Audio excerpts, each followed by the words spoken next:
आज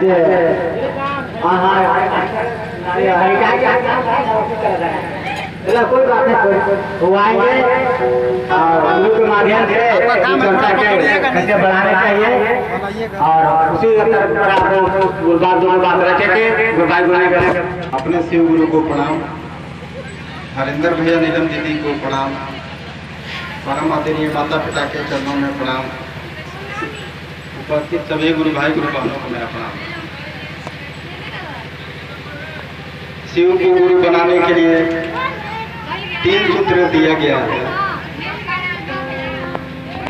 है और बताया गया है। जैसे आप किसी और को बताते हैं, पहला में दया मांगना है, दूसरा में चर्चा करना है, तीसरा में नमः शिवाय से 108 बार प्रणाम करना है। इसमें समझने वाली बात है कि कर्ता कौन है। एक बच्चे का लालन पालन करता कौन है? उसका माता पिता होता है। जो चीजें हम करते हैं वो किसके लिए करते हैं? शरीर के लिए करते हैं, जो कि नश्वर शरीर है। शरीर 5 तत्वों से मिलकर बना है, एक दिन 5 तत्वों में विलीन भी हो जाएगा। हमने स्कूल में, कॉलेज में अपने माता पिता को पहला गुरु का दर्जा दिया गया है कि मेरे माता पिता प्रथम गुरु होते हैं, जो कि नश्वर है। ऐसे गुरु से हम लोग नाता लगा के आज तक ऐसे गुरु को जानते थे जो कि नश्वर गुरु है, नश्वर शरीर रूपी गुरु होते हैं। लेकिन हरिंदर भैया नीलम दीदी के कृपा से हमने जाना कि शिव गुरु है। ये वही शिव है जो काल कलांतर से, जन्म जन्मांतर से पूर्वज लोग पूजा पाठ करते आए हैं, जो भगवान के रूप में, पत्थरों में शिवलिंग के रूप में शिव को भगवान के रूप में जाना। लेकिन आज हम लोगों ने जाना जब हरिंदर भैया नीलम दीदी ने हम लोगों के बीच में बताया इस बारे में कि शिव गुरु होते हैं। वो सिर्फ आपके गुरु हो सकते हैं। पर्सनल मतलब सारा चीज आपका अपना हो जाएगा। जो आपका अपना बेटा है, जो आपका अपना कोई सामान है, वो किसी दूसरे का नहीं हो सकता है। उसका अलग ही ओहदा, स्थान, उसका अलग पहचान होता है। हमारे जो शिव गुरु हैं वो किसी और के नहीं हो सकते हैं। हमारा जो अनुभव है वो किसी और का नहीं हो सकता है। सारा चीज अपना हो सकता है। मतलब शिव को गुरु मानता है आपका मन और जानता भी आपका मन। ये हम आप कोई नहीं जान पाएंगे। सब अपना अपना अनुभव जो गुरु से आप मांगते हैं वो किसी और को देते हैं।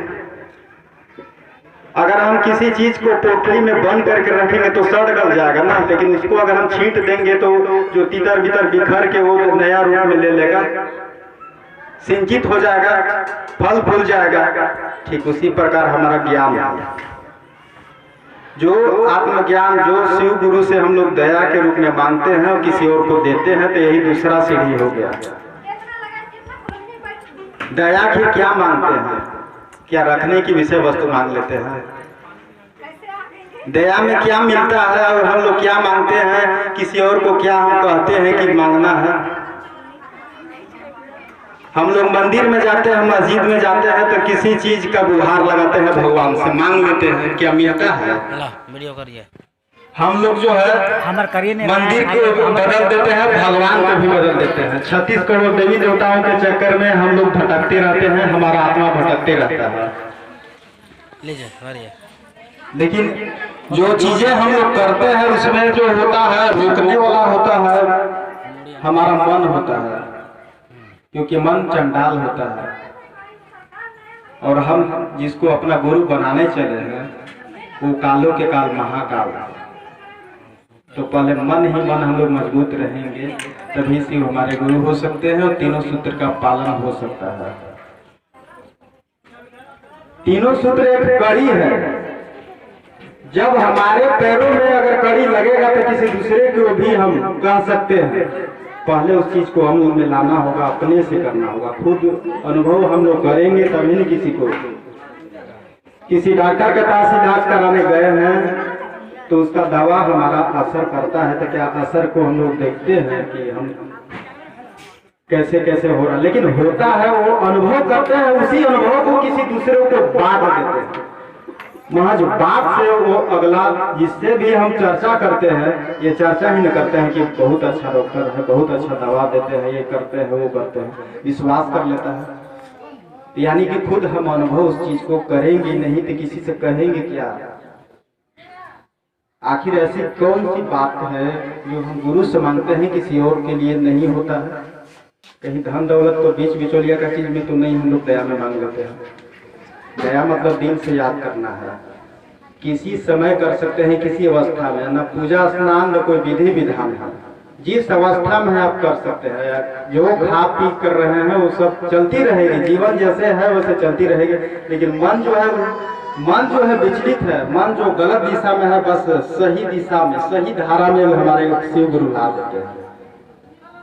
सबसे पहला परिणाम परिवर्तन हो जाता है, आपका स्वभाव में परिवर्तन हो जाएगा, हाव भाव में हो जाएगा। एक दूसरे से हम लोग मिलते हैं तो कहते हैं प्रणाम गुरु बहन, प्रणाम गुरु भाई। प्रणाम गुरु से प्रेम का ही परिणाम होता है। जो रिश्ता हम लोग निभा के चलते हैं, कलयुगी रिश्ता, माँ का, बेटा का, बहन का, भाई का, ये शरीर का रिश्ता है, नश्वर रिश्ता है। जानते हुए भी हम लोग अनजान हो जाते हैं।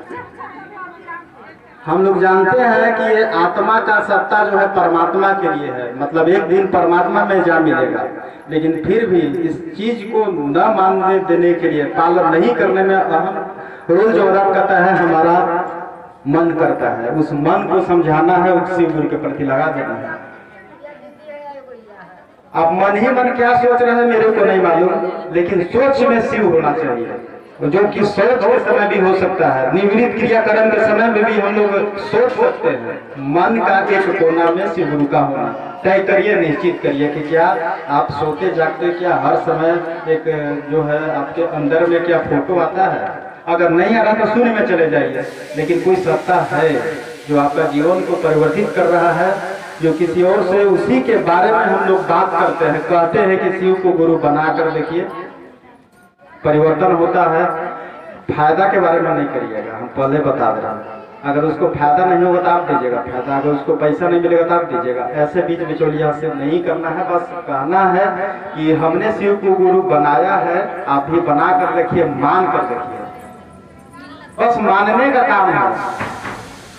हम लोग इस दिल में, हृदय में बहुत सारे रिश्तों को, इस मन का कोना में बहुत रिश्ता का होना तय करते हैं। फुआ है, फूफा है, बुआ है, चाचा है, चाची है, तमाम ऐसे रिश्तों को मन के कोना में सहेज के रखे हैं। 50 साल 200 साल बाप को रख सकते थे, क्या गुरु को नहीं रख सकते हैं? जो मन ही है जो हम लोग को नहीं करने देता है, उस मन को लगाना है, समझाना है और शिव गुरु को बनाने में मदद करना है। पहला में दया मांगना है, हे शिव आप मेरे गुरु हैं, मैं आपका शिष्य हूँ, मुझ पर दया करें। दूसरा में बातें करना है, जैसे हम लोग गप करते हैं उसी में गुरु का नाम के गप कर लेना है। अलग से टाइम सेटिंग नहीं करना है कि नहीं अब हम 1 घंटा जाएंगे तो बात करेंगे, नहीं। किसी समय कर सकते हैं, कोई न समय का पाबंदी है न किसी का रजामंदी है कि जबरदस्ती मान ले, लेकिन अपना काम करते रहिए, परिणाम का चिंता नहीं करना है। बस मनुष्य मात्र है, हम लोग को मतलब गुरु का काम करना है। और तीसरा में नमन करना है, बेहद जरूरी सूत्र है नमन। चर्चा तो शायद ना हो पाए, लेकिन नमन बेहद जरूरी है। क्यों जरूरी है?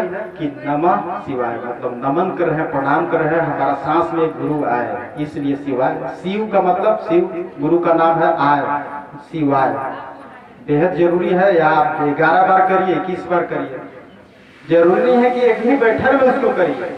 हरिंदर भैया ने बताया है कि उसको टुकड़ा में भी आप कर सकते हैं, 11 बार कभी 21 बार अपना सुविधा अनुसार कर सकते हैं। तो दुविधा वाला बात किसी को ना बताया जाए तो मतलब अच्छा है। 3 सूत्र है जो सरल है, सहज है और सुगम है। सरलता से कोई भी कर सकता है, इसमें तन और मन का ज्यादा अहम किरदार है। इसमें धन हिस्सेदार नहीं है, धन रोड़ा किसी का, बाधा किसी का नहीं बनता है। बस किसी से भी मिलिए तो कहिए कि मन से शिव को मान लीजिए, जैसे मन को अपना बेटा को, बेटी को मानते हैं, रिश्ता को मानते हैं। मन में भाव ही नहीं रहेगा तो रिश्ता में लगाव नहीं रहेगा, आपका भी नहीं रहेगा, गुरु का भी नहीं रहेगा। इसलिए मन ही मन जो भी चीज करते हैं मन ही मन करते हैं। जो भी मिलता है दया में आपको मन ही मन मिलता है, किसी से कोई नहीं जान पाएगा। मेरे अंदर जो भावना है वो अचानक से मिल गया, जब मंच पे आया तो कनेक्शन जुड़ गया अचानक से। तो अगर आप में अगर होगा कनेक्टिविटी तो जरूर आप बोलिएगा, अनुभव जो करिएगा वही बोलिएगा। उपदेश तो देना नहीं है, सहज हो जाता है। अगर आप शिव से लगाव रखें, अगर आपका सच में कनेक्टिविटी है तो आप बोलिएगा, जो शब्द होगा उनका देना काम है। हम मंच पे आते हैं चाहे कहीं पर भी जाते हैं तो शिव गुरु के ध्यान में मग्न हो जाते हैं। बस इतने ही करके अपने वाणी को विराम देते हैं। पुनः शिव गुरु को प्रणाम, सभी गुरु को प्रणाम। अब इस मंच तक हमारे सरस्वती दीदी और समुद्र दीदी मंच तक आएंगे। सरस्वती दीदी और समुद्र दीदी।